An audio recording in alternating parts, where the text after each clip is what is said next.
The Icarus Mind. Written by J. Royce Lockwood. Illustrated by Artificial Ink.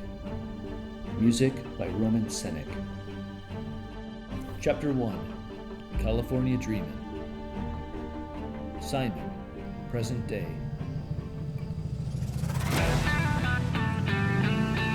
Simon Quinn eased off the throttle, slowing his new Harley Sportster to a rolling California stop.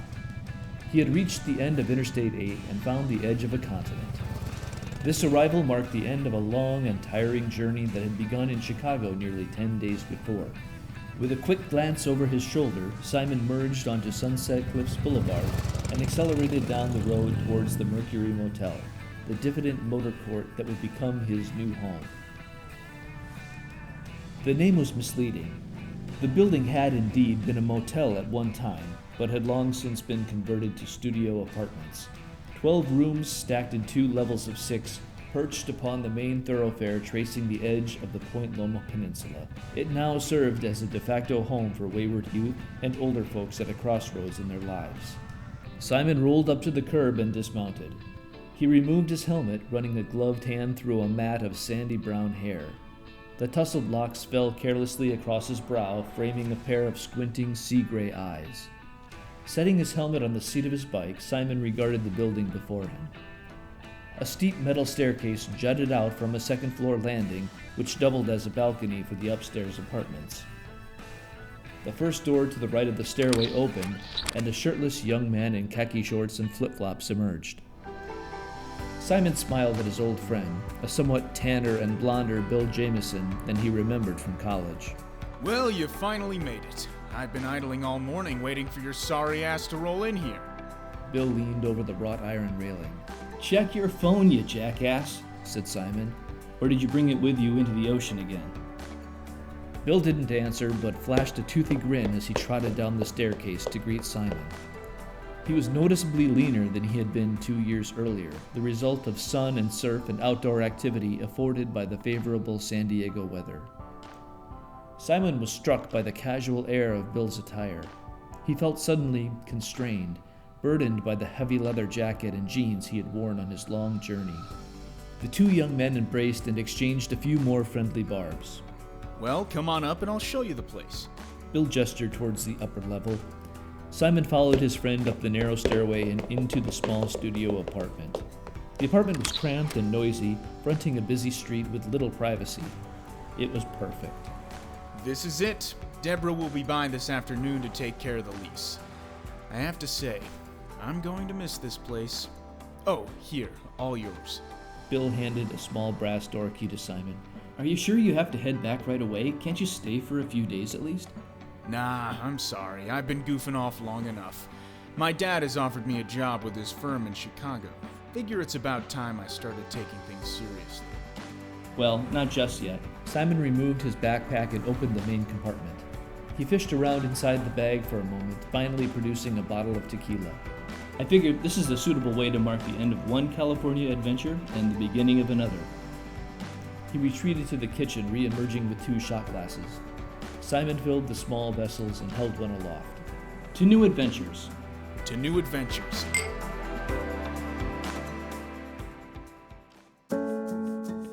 After a second round of spirits, Bill guided Simon through the neighborhood, introducing him to the local scene. They ambled down broken sidewalks towards the beach, arriving at an intersection buttressed by 2 banks and a large chain drugstore. Until recently, these had remained the only visible encroachment of big business into this decidedly localized neighborhood. But now, with increasing rapidity, this holdout from a former era was under siege, and it seemed inevitable that Ocean Beach would succumb at last to a tide of corporatism and homogenization that felt unstoppable. Simon allowed his thoughts to wander as they rounded the corner and stepped onto the eclectic shop-lined Newport Avenue. This storied boulevard served as the commercial heart of Ocean Beach, a scene casually referred to as OB by the locals. Newport was the domain of surfers, bikers, and iconoclastic acolytes of all stripes. Simon reveled in the unique counterculture that sprouted precociously here, like so much grass through cracks in the pavement. Street musicians and love children, anachronisms of the 1960s abounded. Artists, bikers, and the odd panhandler all engaged in the ritual, ceremoniously resurrecting the zeitgeist of a forlorn optimism. The two friends spent the remainder of the afternoon visiting Obi's many haunts, exploring the various bars and restaurants, alleys and institutions, the jetty, the pier, the dog beach where the San Diego River emptied into the ocean. When they grew tired, they made their way back to the Mercury Motel, this time walking along the narrow pathway hugging the bottom of the rocky Sunset Cliffs. The two friends passed the remainder of the evening in pleasant conversation, Bill on the bed and Simon making the best of it on the tiled floor. Simon was tired, but sleep eluded him. The passing traffic was still frequent and loud. Vintage Volkswagens and ill-tuned Harleys announced themselves without apology, and the occasional skateboarder click-clacked his way along the sidewalk, the volume rising and falling in a slow-moving wave of sound. This reminds me of freshman year. Bill smiled. That dorm room at Northwestern. So many hours spent in deep conversation. Simon nodded. Bill had always been an idealist, ever eschewing the straight and narrow path, but now, having waded through the hedonistic world of jobless drift, Bill sought the finer pleasure of smaller things. A fiber optic network connection, a 60-inch television, decent furniture. Simon could hardly fault him.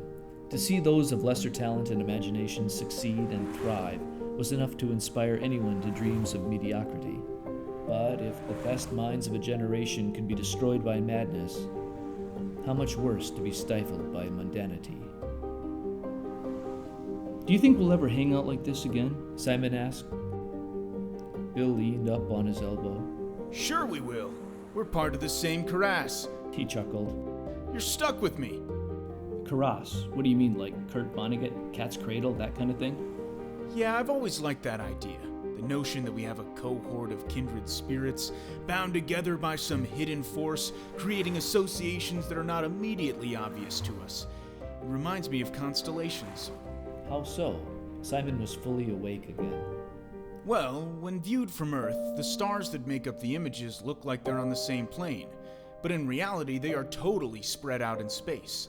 They only make sense together when we observe them and integrate them into a coherent picture. It's we who imbue them with meaning.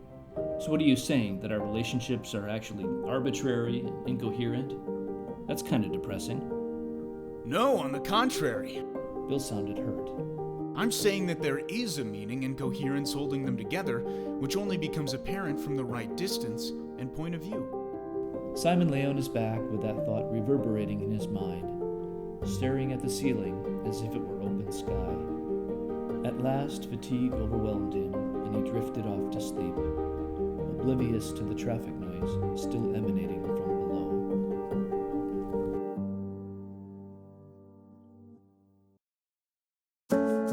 He woke to the sound of a suitcase zipping and the smell of fresh brewed coffee. A kaleidoscope of sunlight filtered through the shifting spaces between the blinds as they swayed in a gentle ocean breeze. Simon sat upright and stretched. What time is it? Time to get up. Bill handed Simon a steaming cup of coffee. It's 7 o'clock. My car is on the way. Right on cue, a triplet of impertinent beeps sounded from the parking lot below. Bill took his suitcase in hand. Come on, grab that duffel bag, will ya? Simon obliged and followed Bill down the narrow metal stairs to the waiting taxi. Well, guess this is goodbye. Take care of yourself, Bill. Call me when you get to Chicago. Will do. Bill tossed his suitcase in the car. He gave his friend a hug and popped into the back seat. Oh, by the way, Bill leaned his head out of the open car window. I left you something in the kitchen. Enjoy. The driver pulled into traffic and Simon watched until the taxi slipped around the corner and out of view.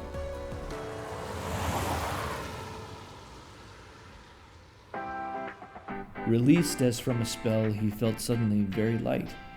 He was alone and free. He was young and the world was full of possibilities. Well, let's see what good old Bill has left for me. Simon took the stairs 2 at a time and strode across the small living space to the kitchen. He smiled as he spied the well-used surfboard leaning up against the far wall. The board measured just over 6 feet in length, a short board. Well, looks like I'm going to be a surfer. He stripped down right there in the kitchen and pulled on the neoprene wetsuit, which had been draped over the back of a chair. He tucked the board under his arm, swung the leash over his neck, and headed out in search of the waves. The beach was cloaked in a thin fog. Soon the mid-morning sun would climb the sky, banishing the clouds back out to sea until nightfall, when they would steal back to land once more. A cadre of stalwart surfers already populated the tame summer waters, bobbing gently along the break line as they awaited the next set of waves.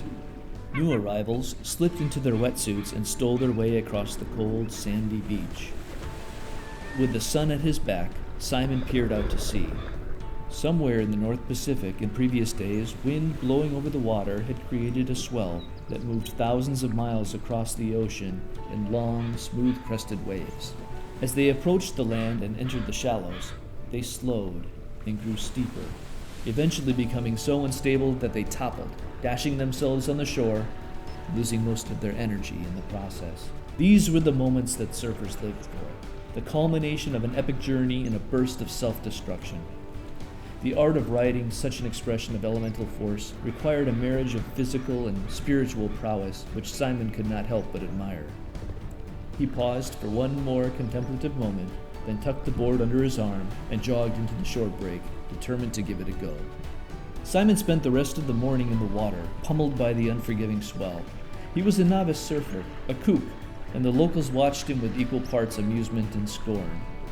Still, before the day was over, he had managed to ride on the whitewater of a broken wave and feel the power of the ocean beneath him. From then on, Simon rarely missed a morning session. His skill improved, and he befriended a small group of surfers who instructed him, teaching him to read the breaks, time the waves, and use the currents to his advantage. He soon discovered that while standing, turning, carving a line on the open face were all integral parts of the experience, it was the precipitous drop into the midst of the wave itself that was the quintessence of the sport.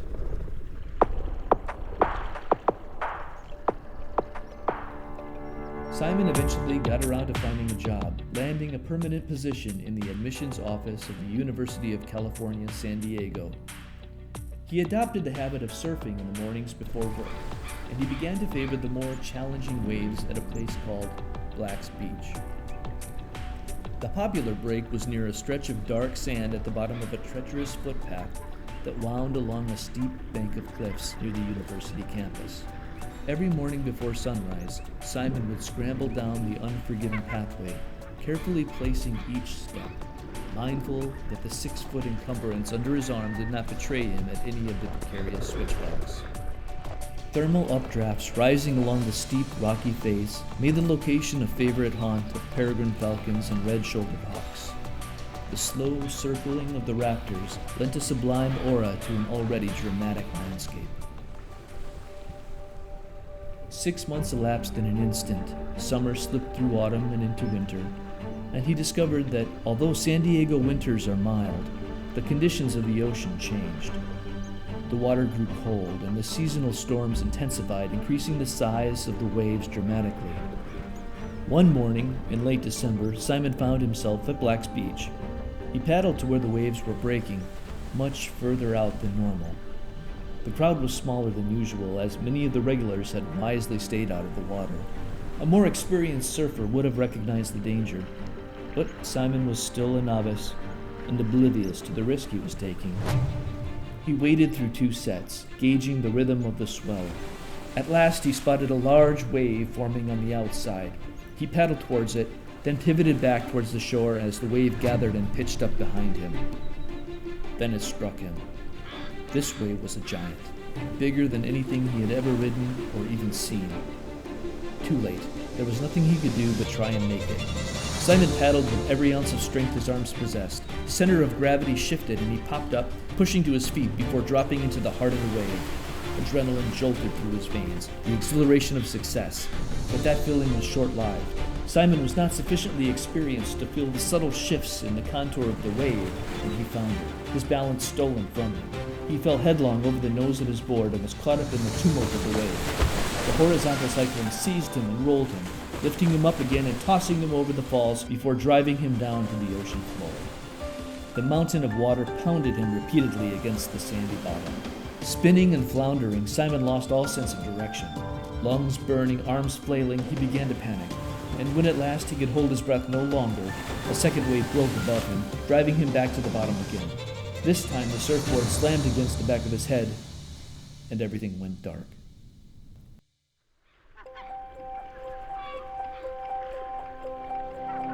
The next thing Simon remembered was lying on the broad, jagged surface of the exposed rocks where the cliffs jutted out into the foamy water.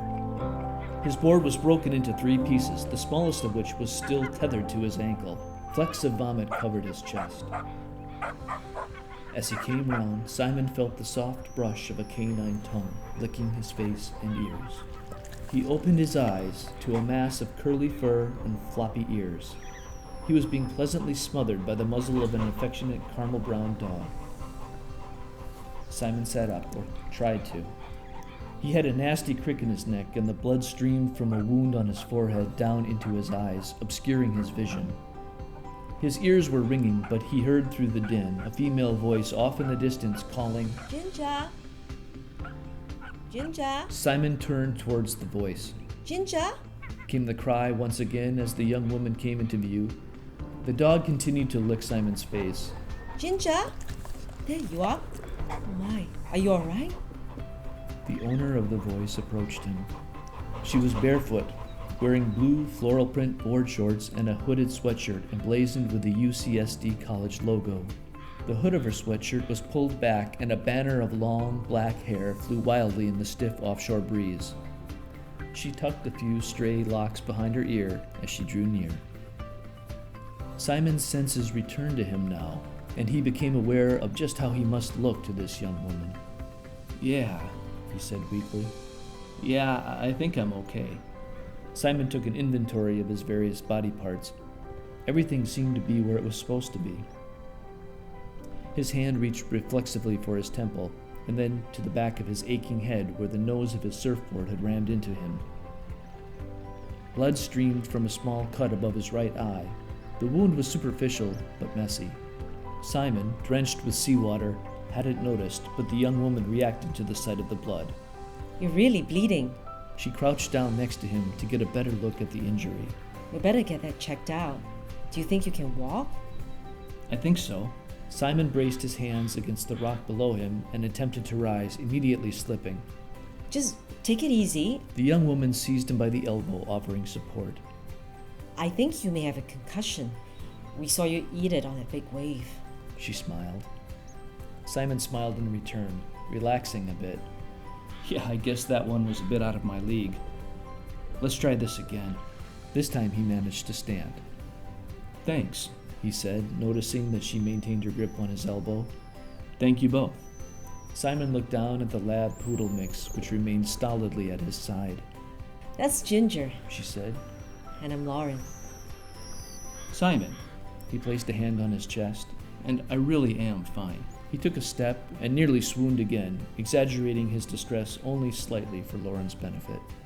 I think you better come with me. She pointed towards the cliffs. My house is just up there at the top of the hill. Can you make it?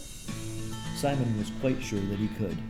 He collected the remnants of his shattered surfboard and bound them together with a rubber leash. Lauren led him back towards the cliffside, where he noticed for the first time the entrance to a narrow fire lane meandering down from the top of the hill. Access to the road was closed, but the heavy chain which bound the solid metal gate was sufficiently loose for determined pedestrians to slip through. Lauren helped Simon up the steeply graded pathway through the adjacent neighborhood to her rented house. As he sat in a finely manicured garden, enjoying a pocket view of the Pacific Ocean, Lauren tended to Simon's $1 million wound. You should probably see a doctor. Her hand brushed past his ear as she felt the back of his head. You might have a concussion. "I'll be fine," he insisted, trading a visit to the emergency room for a morning of flirtatious conversation. They spent the entire day together, and by the late afternoon, Simon was feeling better than he had ever felt before. He was so much recovered, in fact, that he convinced Lauren to return with him to the beach and give surfing a go.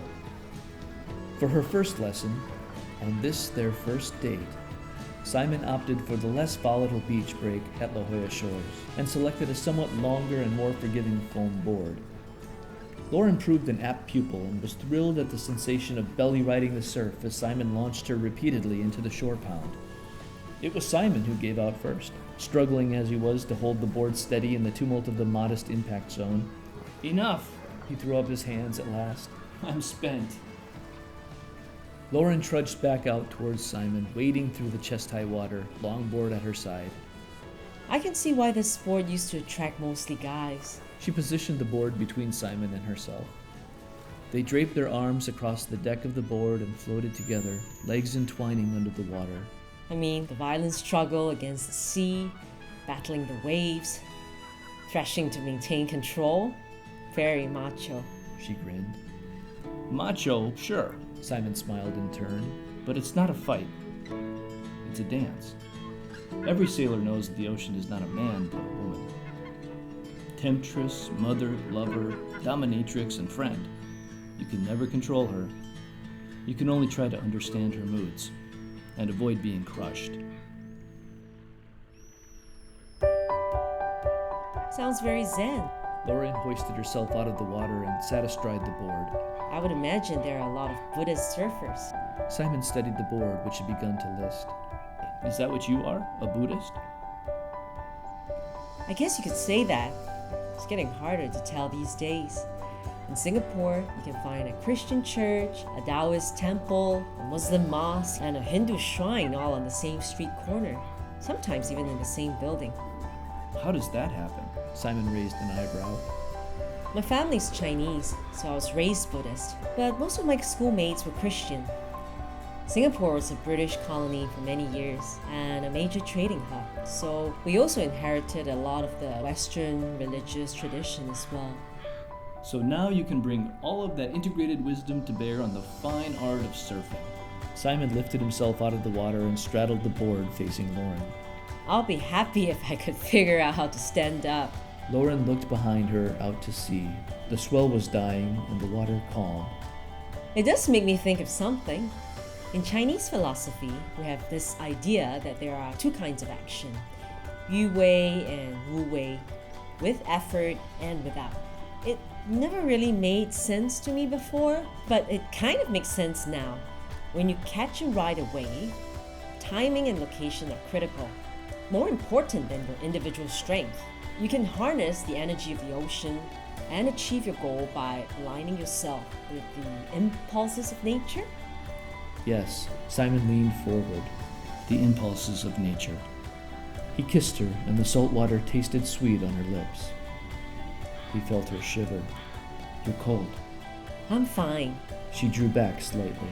Oh look, the sun is setting.